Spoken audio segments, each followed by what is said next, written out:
also got something for you, just to crush your mind. What dimension do you think you are living in? Because I can look at Ceres, my hand and my foot, and yet I'm thinking, and I'm looking out with my 3D eyes. But people don't realise that we're living in all these dimensions in our body. If they can happen in our body, they can definitely happen out here. At least 7. Yeah, to explain that we live in a multi-dimensional plane. But I mean, look, you're thinking, seeing, talking, and you can bite your lip, wiggle your toes at the same time without even looking. You know, and where are we? Are we in it? And then Dee was saying, yeah, but our skin's got memory. Everything's got memory. So yeah, we're all... I heard that. Someone had an operation and they had a new heart or liver, kidney or whatever.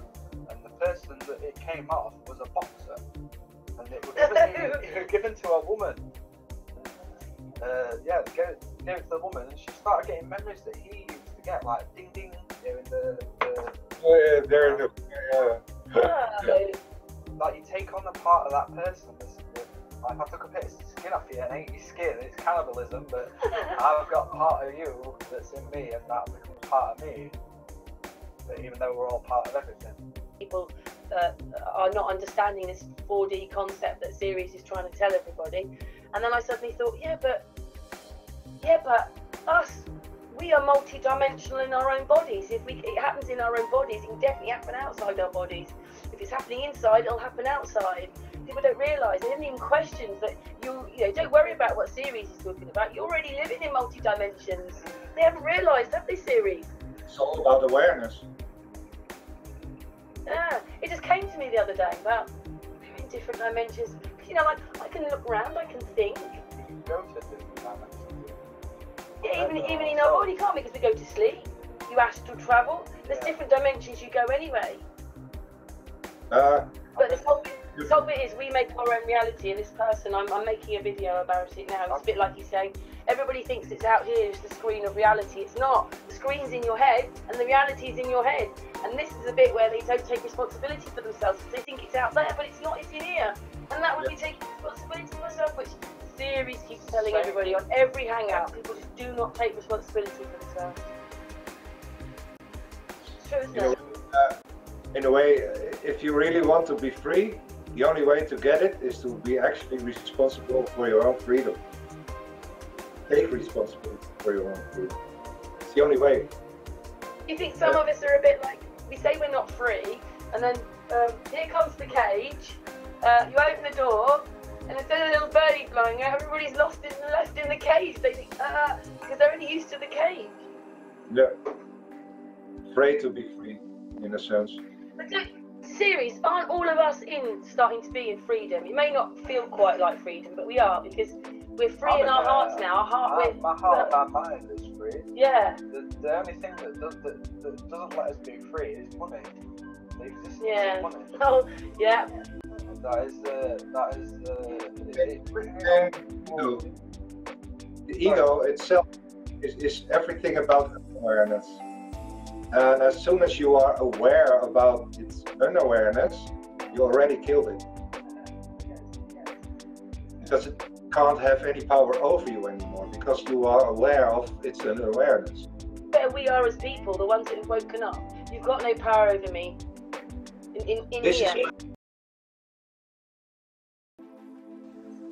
And I have whole sections in my book describing what everyone says the source is, God. They all describe it the same way. These are souls that have never been in any kind of a body at all. Can you imagine how traumatic it would be to come pure from the source and to this world? Yes, now? I can. Very disturbing. Very challenging. Many people have done that. They go back to the source where they are one with God, where we all began. People are always asking me, they say in their session, I want to know where I'm from. So we're all from the same place. And they want to know, well, what about my home? I said, it's all the same place. They think of a home planet or something like that. That's not what it's about. It's all us. We all came from the source, from God, and that's where we all began.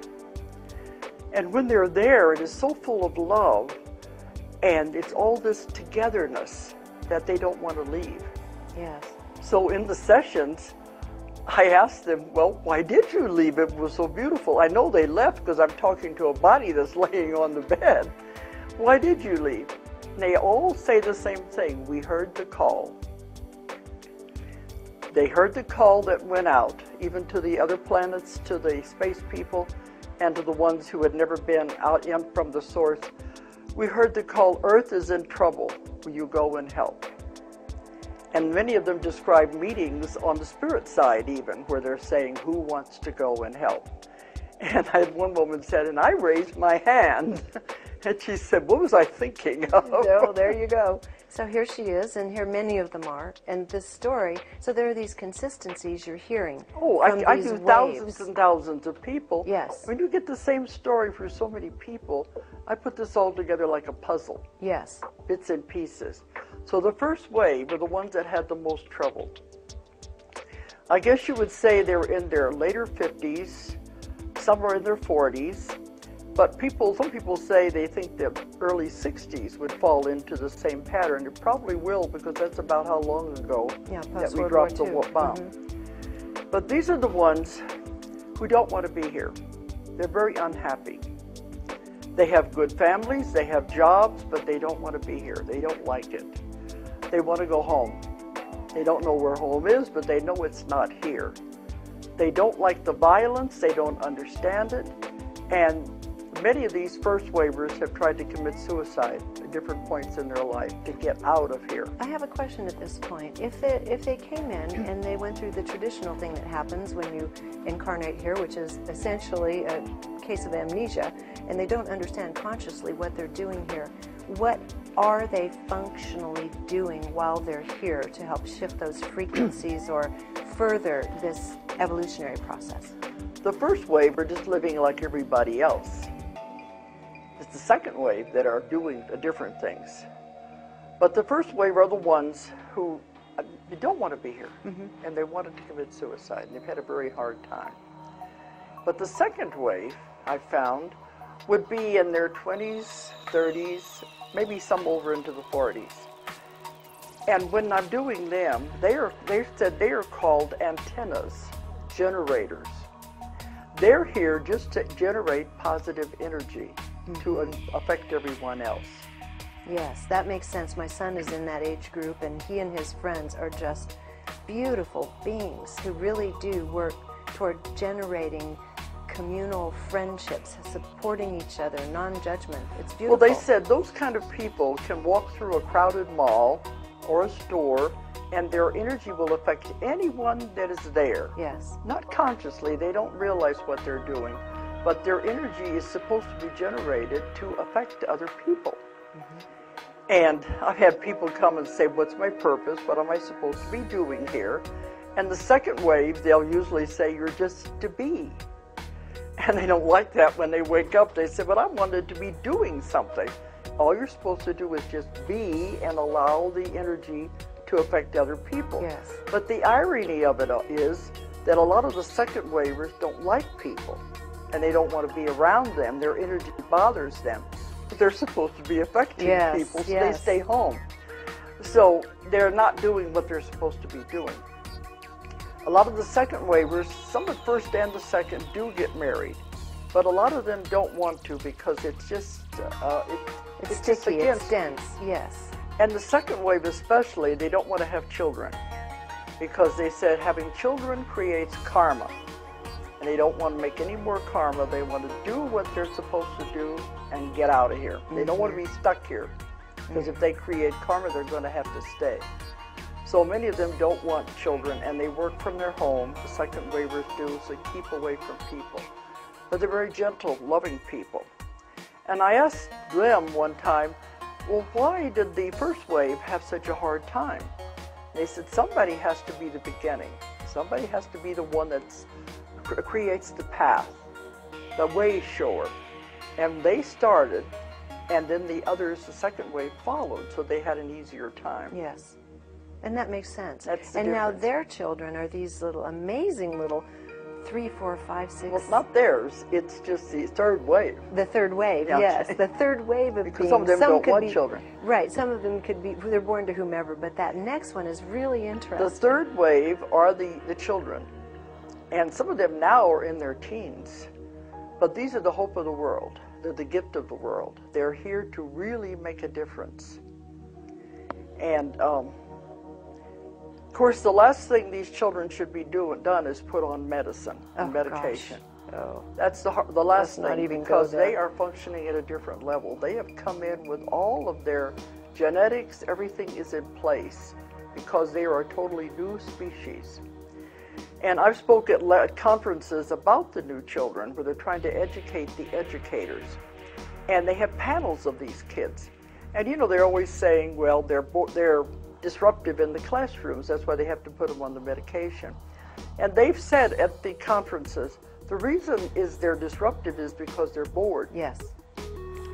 They said they say the teacher would ask them for an answer to a problem, a math problem or something. They tell them the answer. The teacher wants to know, how did you find the answer? And they said, I just know it. And to them, that's not enough. They want them to explain how they came by it. So that's very aggravating to one of these children. And another thing, they said they go over and over and over again the same material when I got it the first time. So they're bored. So what I was told to tell people, the teachers and the parents, is to give these kids challenges. But the other kids are doing the other stuff. Take these kids aside, maybe give them a special project, a paper to write, or something different that will challenge their minds. And they said, even if you just give them something, the younger ones, something to tear apart and put back together again. Yes. It's giving them a challenge. So they can use their creativity and their knowledge. Yes. Otherwise, they're sitting around, well, I don't, you know, I'm bored, I don't want to do this again. Give them something different. And that's how they should be treated. And they have a different way of thinking, because they do grasp everything so quickly. So what are they being, they've incarnated specifically for helping guide humanity, not just technologically, but in terms of science, in every which way, because of their ability to retain like knowledge? I said, they're the gift of the world. Yeah. Nova had a special, it's been a few years ago now, where some of these kids were 10 years old and have already graduated from college. Yes. And some of these have already formed their own organizations. And it's interesting that a lot of the organizations they have founded have to do with helping the children of the world. Yes, yes, I'm aware So of that. this is where they're going. So they're going to be much more giving the gift of not just creating conscious community again on the planet, using Getting it back to what it's supposed to be. getting it back to what it's supposed to be. Because the rest of them were caught into the wheel of karma. They don't know how to solve their own problems, let alone the world's problems. These people don't have those basic karmic problems, so they can just go in a different way. They're putting the world into this new world, the new earth, because we're headed toward a wonderful time. Yes, that's the good news. Technology will be used in a wonderful way. So many wonderful things are happening. So these new children have a part in it. And the first and second waves have a part, but they've had difficulty. And so from this point forward, it should become much more harmonious for the beings that are choosing to incarnate during this period. Because as you write about, this period... I'm just going to make another little video because it just came to me when we're trying to understand what we live in, that there's another place we live in, and that is our body. And then it made me realise that everybody has this hard concept understanding what other dimensions are. There's obviously, we are third dimension humans. We see in 3D, but there's fourth dimension, fifth dimension, sixth dimension, and it goes on. And it made me realise, because we're looking out of our eyes into a 3D environment, but that's not what it's like inside our bodies. Inside our bodies, we are multi-dimensional. We live in other dimensions in our body, through our eyes, through our brain, through You know, our skins have nerves, have memory, everything. You know, I'm looking out with my eyes, I can twitch my toes. We live in multi-dimensions. If we are living in multi-dimensions inside our bodies, it then becomes easier to understand that outside our bodies, in the place we live, is also multi-dimensional. So what this means is that everything is multi-dimensional. There are other dimensions going on inside your body and outside your body, in the place you live and the place you live. First of all, your first home is yourself. You have to be happy inside yourself, otherwise you can't live with yourself. But as we are multidimensional, it means outside our body is multidimensional. We live in lots of dimensions inside our body and outside. The only problem we have is that our eyes see everything in third dimension. And because you can't see the fourth dimension, the fifth dimension, the sixth dimension, it's hard maybe for a lot of people to grasp that it's there. The sun, the moon, all these things we see in third dimension. That doesn't mean that they are. It doesn't mean that they're only in third dimension. They are in multi-dimensions. The sun and the moon, fourth dimension, maybe more.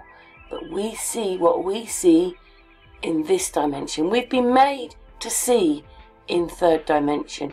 Maybe this is how the world can work for us as humans looking out. But that doesn't mean that that's the only dimensions going on.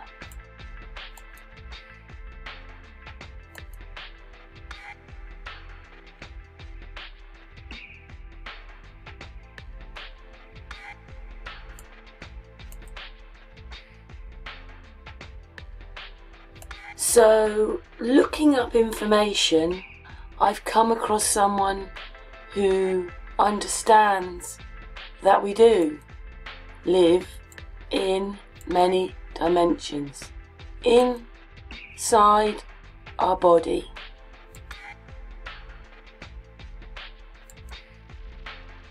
And they have to do with the state of mind. And for each state of mind there's a corresponding environment we enter into. And I don't know whether I can show you this. I've made a diagram. Let me just call it up. Basically what I've done here is a diagram of how I see reality is. So I've broken it down into different dimensions or different levels. On the right hand side you see the first dimensional counterpart of Earth, which is simply a copy of our physical Earth. And people who first go into this dimension, they see very little discrepancy between the accustomed physical Earth and what the environment they find. And then as they progress, the environment increasingly changes. On the lower levels it is fairly sort of dark environment, and then it gets increasingly brighter until we get into an Earth-like environment. And I found that there are certain states of mind which correspond to the world which we experience. So I discovered the lowest dimensional level, there are people, it's usually inhabited by people who have got some psychological disorders.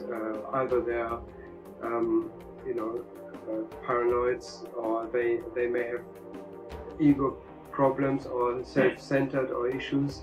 And then the next level, which gets a bit brighter, where people usually act out their personal self-adjustment issues, and the environment they enter into is also a corresponding dimensional level. And then as it rises higher to another level, we find that people on that level act out their suppressed wishes, and they are on a wish fulfillment level. And on the next level up is a self-actualization level, and one could almost associate it with Maslow's levels he described in his book. And then so it goes on and on. There are stumbling blocks to us getting what we want, and that stumbling block is typically our own mind. And our own mind has certain default programs in them which prevent us from manifesting or having what we desire in life. And we have a lot of us, in at least North American culture, are compounded with, kind of bombarded with on a day-to-day basis on how life is, how it ought to be, what is moral, what is ethical, what life consists of in terms of what you get in, what you put out, you sow what you reap, or reap what you sow. And some people believe in karma. Some people do not believe in karma. Some people believe that you can just go out and plunder. How your mind works is it literally, whatever you wish your mind to experience or happen, happens instantaneously, whether you're aware of it or not. And what I mean by that is, our minds are reality generating machines. Our minds literally generate reality on the fly at all moments. And I'll give you an example of that. Let's just say that you're driving a car in a dark country road with no overhead lights on the street, just pure blackness. It's overcast, there's no moonlight, it's just pure black. And the only thing that's illuminating the road in front of you are your headlights, maybe 10 feet in front of you. Well, that's kind of how your mind works. Reality is the blackness, is the emptiness. And your mind is literally projecting its reality a few inches or feet in front of you. So as you're moving through life, it's generating life on the fly. Life is not already there and you're just walking through it. You're literally generating it as you move. So in essence, the floor below you, the skin in front of you, the moon, the sun, even the air you breathe is being generated by your own mind. Your mind's a reality generating machine. So when we speak about reality in the world and the way it is, what we're speaking about is our reality bubble, our reality, our generated reality. We think, however, that our reality is everywhere else. It's only located within our own mind. We have something in our mind, what's called the third ventricle. I have in the middle of your forehead, right near where the pineal gland is. It's called the cave of Brahma. And you can almost think of it as like an IMAX projector screen that's in the middle of your forehead. And what's happening is your pineal gland is what's called the third eye. And that's actually a bioluminescent gland you have in the middle of your head. And it's almost like it's projecting reality onto that screen. And that screen is what we call reality. Okay? So reality is not outside of our skin, it's actually in our own minds, in our own head. We're not viewing reality outside of ourselves, we're really inside of our own mind. So even how we look to ourselves in the mirror and how others look to us in the mirror is literally happening inside our own head, almost like a holographic video game or a 3D reality video game. So reality is being generated by us. It's not happening to us, it's happening for us, by ourselves.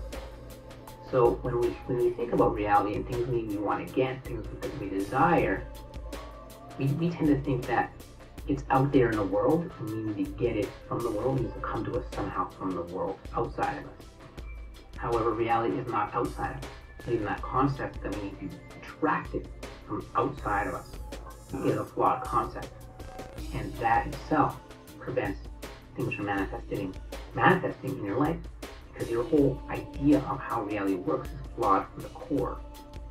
So manifestations happen instantaneously in our lives. However, it's our own thoughts about reality and about how life works that prevent this from happening instantaneously. It's like, here's $1 million coming to me, but there's a block.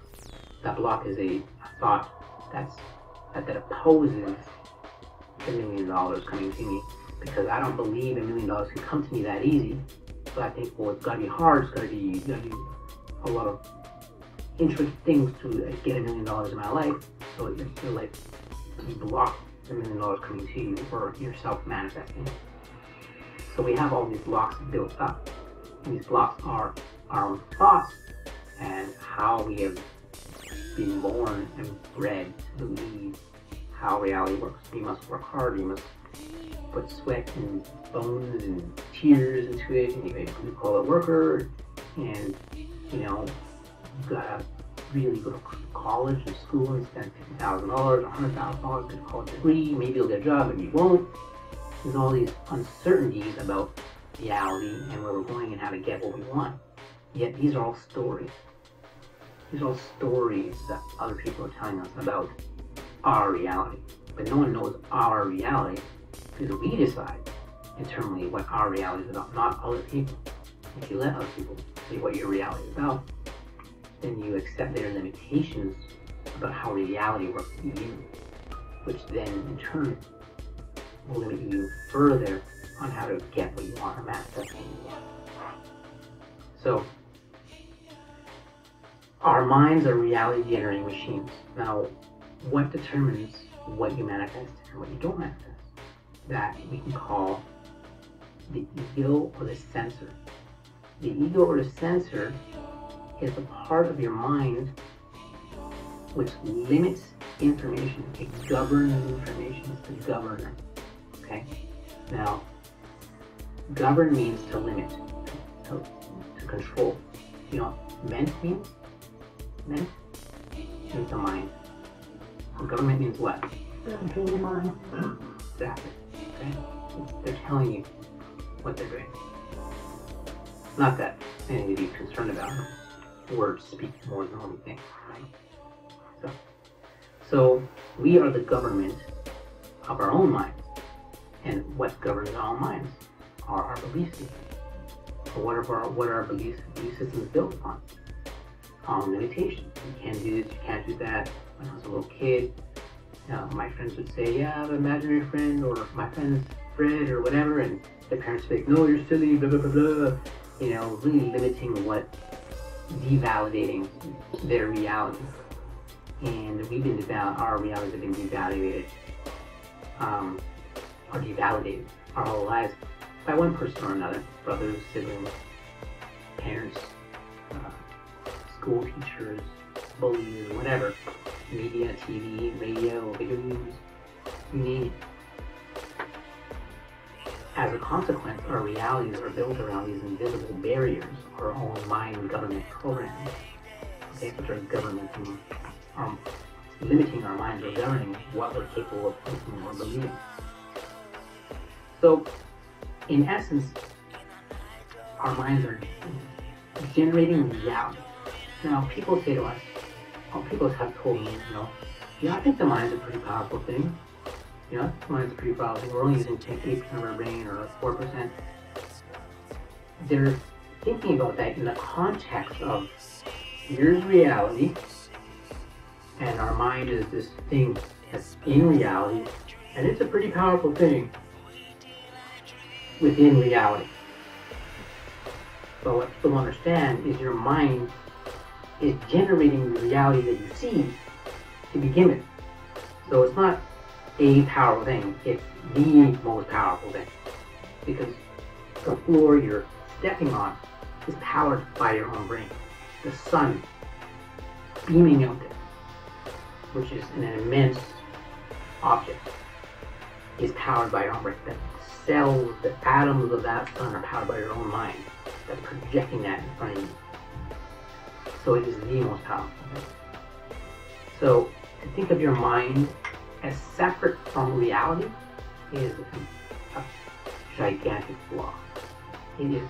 Your mind and reality are one. There's no separation. Okay? There's no separation between what I'm perceiving, whether it be this piece of artwork, whether it be my brother, my sister, a car, whether I'm looking at the planet. That's all part of my mind. So there's the illusion of separateness, of lack, of I'm here, that's there, therefore I'm lacking something. There's something more out there than there is in here. And that's flawed, because it's all in here. It's your generating everything. So the whole idea of lack to begin with is flawed, because it's you who generates. Even the idea of lack, you're generating that too. So it's just one big circle. Our minds are designed to take the unlimited force of the universe. You could call it the creator force, whatever it is. Now think of it like a pyramid, like that. And then think of a one like that. And your mind is right in the middle. Okay? So you have a V, and you have a little dot, which is your mind, and you have another inverted V. So an unlimited power of the universe comes in by your mind and is organized by your mind and then projected out in front of you. Now, your mind, the job of your mind is to organize the unlimited power of the universe. If the unlimited power of the universe was unorganized, you would just be in a sea of unlimited power and unlimited nothingness. You'd be vaporized into the unlimited sea of energy. So in order to experience reality, your mind must organize the unlimited power of the universe into some sort of coherent pattern. Okay? So it takes the unlimited and it limits it in order for you to experience 3D reality. Or otherwise you can vaporize into unlimitedness. So that's the mind's function, is to take the unlimitedness and to limit it so you can learn lessons. In that process, we sometimes, or some people, believe they are the limitedness, versus remembering that everything's unlimited and their mind is just limiting the unlimited in order for this 3D experience to happen to begin with. That's where the confusion comes in. So our minds create a character for us to operate in this limitedness, to set us apart from something else, to give us unique individuality. So our minds create an image of a character. For me, the character is Renee. For you, Renee, is Kristen, and whatnot. These characters are not us. They're really characters. I would give you the example of like the internet.